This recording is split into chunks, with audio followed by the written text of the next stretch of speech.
On est à tout juste 2 mois des élections régionales. Elisabeth Morin, la tête de liste UMP en Poitou-Charentes, tenait hier soir son premier meeting à Angoulême. Et pour cela, elle avait un invité de marque en la personne de Nicolas Sarkozy, le ministre de l'Intérieur et chouchou des sondages. Serge Royoux, Patrick Messner.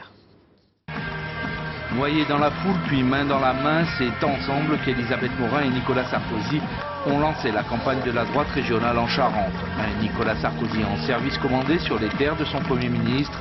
Le ton est déjà donné, un ton confirmé par la tête de liste UMP. La véritable richesse de Poitou-Charentes, ce sont ses habitants. Je ne cherche pas le pouvoir pour le pouvoir. Je ne considère pas du tout la région comme un marchepied. Je suis du Poitou. Je suis de Poitou-Charentes. Je n'ai jamais été, comme certaines, une picto-charentaise de week-end. Une fois décoché cette première pique en direction de sa rivale, la présidente de la région a souligné la positivité de son bilan. Un bon résultat essentiellement dû à la maîtrise de la fiscalité. Aucune hausse de la fiscalité.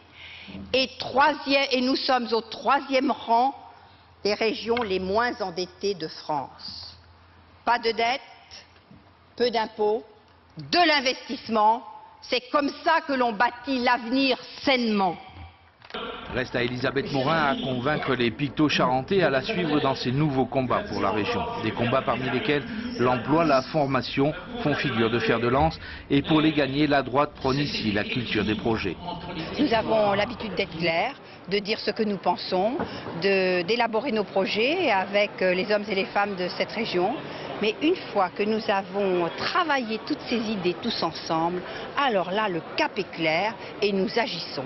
C'est vrai que dans cette région, nous avons la culture du projet, la culture de l'action et nous rendons compte à la population.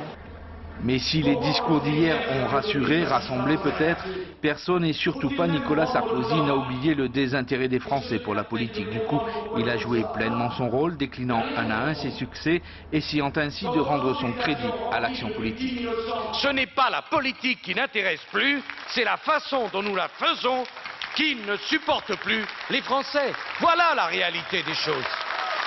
Mais hier, la réalité des choses, c'était aussi la présentation sans grande surprise des colistiers charentais d'Elisabeth Morin avant celle des urnes prévues pour le 21 mars prochain.